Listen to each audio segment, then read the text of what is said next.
गरुड़ वाहन भगवान विष्णु से दर्शन की प्रार्थना। जिन परमात्मा से ये ब्रह्मा आदि रूप जगत प्रकट होता है और संपूर्ण जगत के कारणभूत जिन परमेश्वर में ये समस्त संसार स्थित है तथा अंत काल में ये समस्त जगत जिनमें लीन हो जाता है, वे दीनबंधु भगवान आज मेरे नेत्रों के समक्ष दर्शन दे।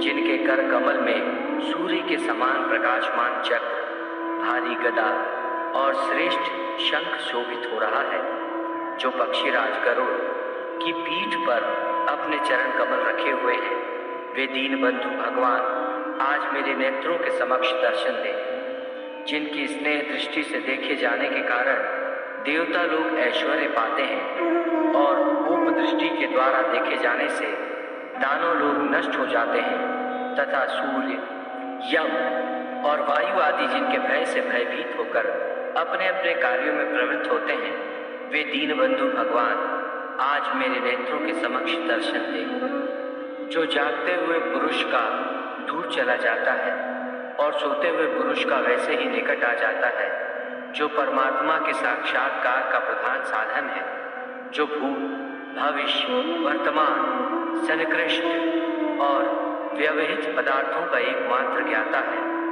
और जो विषयों का ज्ञान प्राप्त करने वाले स्रोत आदि इंद्रियों का एकमात्र प्रकाशक और प्रवर्तक है, मेरा वो मन कल्याणकारी भगवत संबंधी संकल्प से युक्त हो।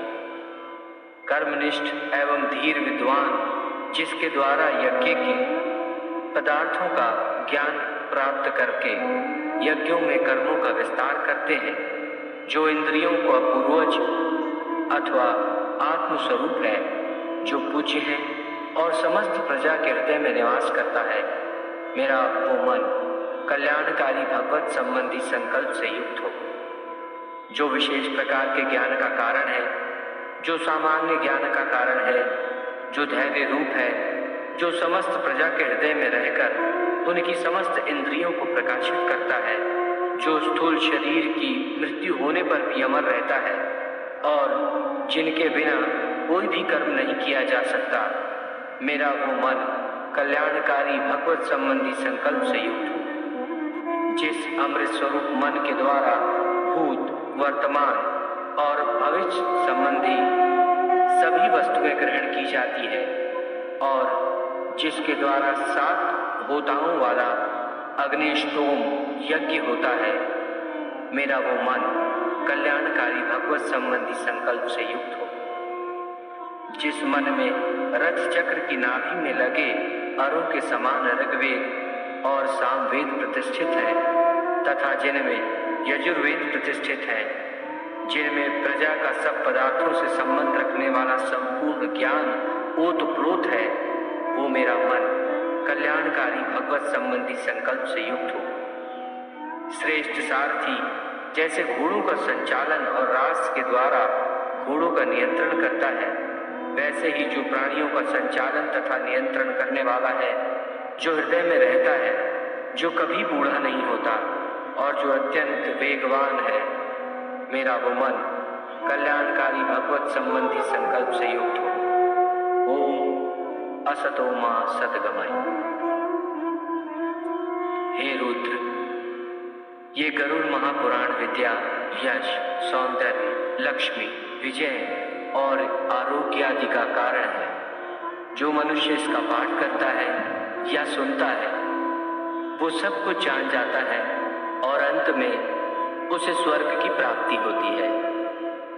जो मनुष्य एकाग्रचित होकर इस महापुराण का पाठ करता है, सुनता है अथवा सुनाता है, जो इसको लिखता है, लिखाता है या पुस्तक के ही रूप में इसे अपने पास रखता है, वो यदि धर्मार्थी है तो उसे धर्म की प्राप्ति होती है।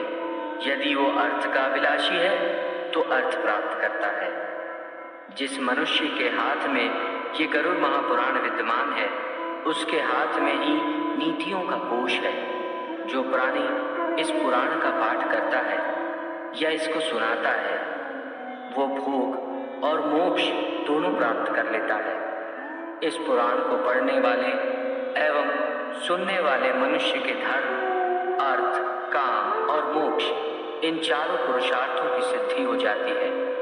इस महापुराण का पाठ करके या इसको सुन करके पुत्र चाहने वाला पुत्र प्राप्त करता है तथा कामना का इच्छुक अपनी कामना प्राप्ति में सफलता प्राप्त कर लेता है। विद्यार्थी को विद्या, विजिगीषु को विजय, ब्रह्म हत्यादि से युक्त पापी पाप से विशुद्धि को प्राप्त होता है। वधन्या स्त्री, पुत्र, कन्या, सज्जन, पति, क्षेमार्थी, क्षेम तथा भोग चाहने वाला भोग प्राप्त करता है। मंगल की कामना वाला व्यक्ति अपना मंगल, गुणों का इच्छुक व्यक्ति गुण, काव्य करने का अभिलाषी मनुष्य कवित्व शक्ति और जीवन का सार तत्व चाहने वाला व्यक्ति सार तत्व प्राप्त करता है।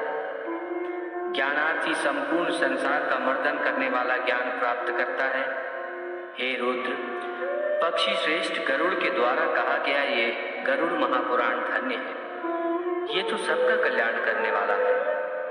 जो मनुष्य इस महापुराण के एक भी श्लोक का पाठ करता है उसकी अकाल मृत्यु नहीं होती। इसके मात्र आधे श्लोक का पाठ करने से निश्चित ही दुष्ट शत्रु का क्षय हो जाता है।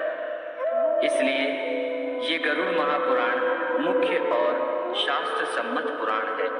विष्णु धर्म के प्रदर्शन में गरुड़ पुराण के समान दूसरा कोई भी पुराण नहीं है। जैसे देवों में जनार्दन श्रेष्ठ है और आयुधों में सुदर्शन श्रेष्ठ है, वैसे ही पुराणों में ये गरुड़ पुराण हरि के तत्व निरूपण में मुख्य कहा गया है।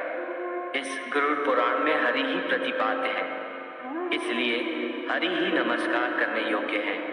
हरि ही शरण्य है और वे हरि ही सब प्रकार से सेवा करने योग्य है। ये गरुड़ महापुराण बड़ा ही पवित्र और पुण्यदायक है। ये सभी पापों का विनाशक एवं सुनने वालों की समस्त कामनाओं का पूरक है। इसका सदैव श्रवण करना चाहिए। जो मनुष्य इस महापुराण को सुनता है या इसका पाठ करता है वो निष्पाप होकर यमराज की भयंकर यातनाओं को तोड़कर स्वर्ग को प्राप्त करता है।